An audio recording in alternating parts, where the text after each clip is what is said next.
कल हमने एक वीडियो बनाया था भोजपुरी और उससे जुड़ी अश्लीलता पे।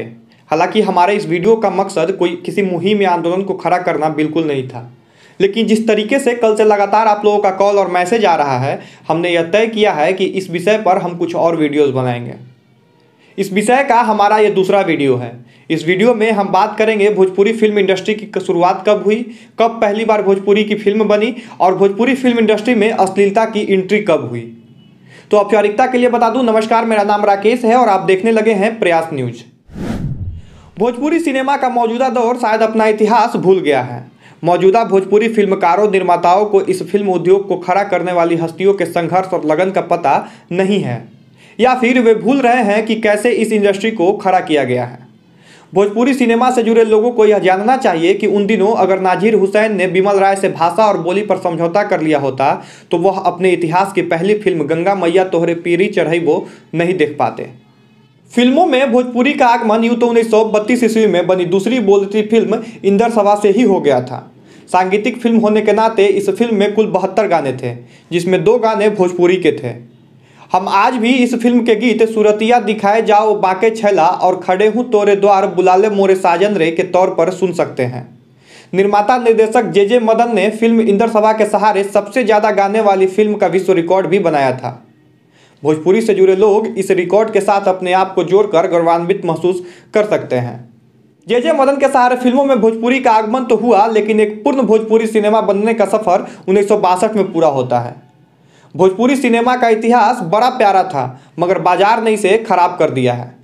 और आज यही कारण है कि हम यह वीडियो बना रहे हैं और आप इस वीडियो को देख रहे हैं। एक आंकड़े की तरफ ध्यान दें तो पाते हैं कि भारत की पहली बोलती फिल्म से लेकर भोजपुरी सिनेमा की शुरुआत के बीच 103 गुजराती, 59 पंजाबी, 26 असमी और 18 उड़िया फिल्में बन चुकी थी। पंजाब भी इस दिशा में 1935 से प्रयासरत था। बांग्ला, तमिल, मलयालम, कन्नड़ भाषा में क्षेत्रीय सिनेमा पहले से ही उच्च स्थान पर पहुंचने को ललायित था।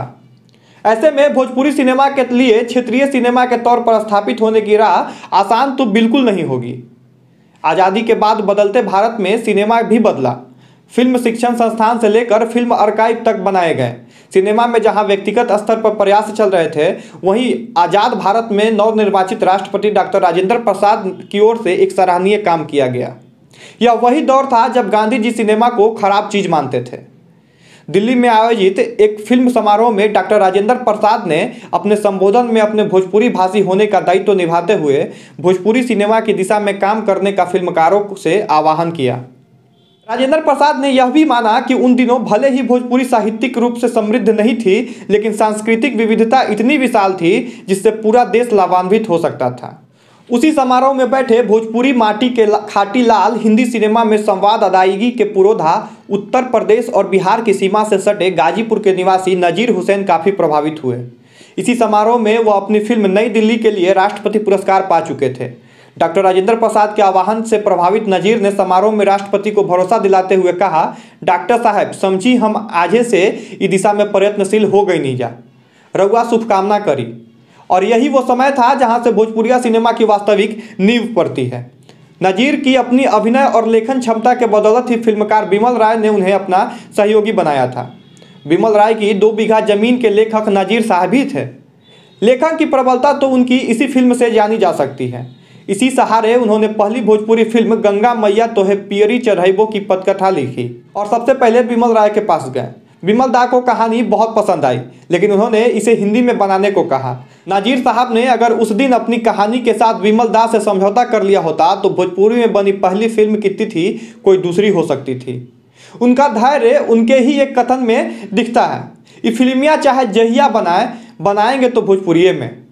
निर्माता की तलाश जारी थी। अपने सह कलाकार आसिम से वह कई बार कह चुके थे कि अरे असीमवा मर्द केहू कहीं मिल जाए कोई और ये फिल्मियाँ हम बना ली।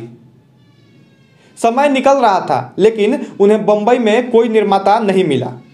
अब बड़ा सवाल यह था कि भोजपुरी में धन आखिर लगाए कौन। लेकिन इस सवाल का जवाब उन्हें जल्द ही कोयला व्यवसायी और थिएटर हॉल मालिक विश्वनाथ प्रसाद साहबादी के तौर पर उन्हें निर्माता मिलने पर मिल जाता है। फिल्म के बनने के क्रम में कई रोचक पहलू भी सामने आते हैं, जिन्हें हम अभिजीत घोष की किताब सिनेमा भोजपुरी में पढ़ सकते हैं। बंबई के दादर स्थित प्रीतम होटल से पूरी फिल्म का रूप रंग खाका तैयार हुआ। नजीर ने निर्देशक कुंदन शाह को बनाया, जो खुद बनारस से ताल्लुक़ रखते थे। 1,50,000 रुपये का बजट निर्धारित हुआ, लेकिन बनते बनते यह आंकड़ा 5 लाख को छू गया। लेकिन साहबादी ने इसकी फिक्र न करते हुए फिल्म को पूरा किया। अपनी सफलता की ऊंचाई चढ़ने को बेताब फिल्म 80 लाख का कारोबार करा। दहेज, बेमेल विवाह, विधवा विवाह, सामंती विचार, शिक्षा आदि के प्रश्नों पर पर्दे पर चित्रित होती फिल्म के कलाकारों से मिलने के लिए डॉक्टर राजेंद्र प्रसाद ने खत लिखा। 1 मार्च 1963 को मिलने का समय भी तय हुआ, लेकिन भोजपुरी सिनेमा के विकास में महत्वपूर्ण भूमिका निभाने वाले डॉक्टर राजेंद्र प्रसाद का यह सपना पूरा नहीं हो पाया। 28 फरवरी को उनकी मृत्यु हो गई। जैसे ही फिल्मकारों को पता चला, अगले दिन उन्होंने फिल्म का प्रदर्शन बंद रखा, जो डॉक्टर राजेंद्र प्रसाद को सच्ची श्रद्धांजलि भी थी।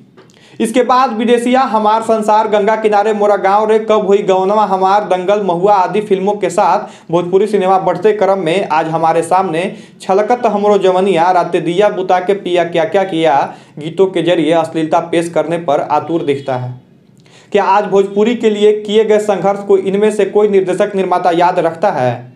मौजूदा स्थिति को देखते हुए एक प्रश्न यहाँ यह भी उठता है कि ऐसे गानों की शुरुआत कहाँ से हुई?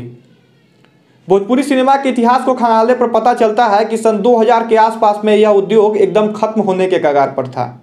ऐसे में 2002 में बनी फिल्म सैया हमार ने एक बार फिर से निर्माताओं और निर्देशकों को जगाने पर मजबूर कर दिया। लेकिन इस बार दुखद यह रहा कि जिस शुरुआती कंटेंट को लेकर भोजपुरी सिनेमा ने अपनी नींव रखी थी, वह अब फैशन की चाशनी में डूबकर हमारे सामने आया था।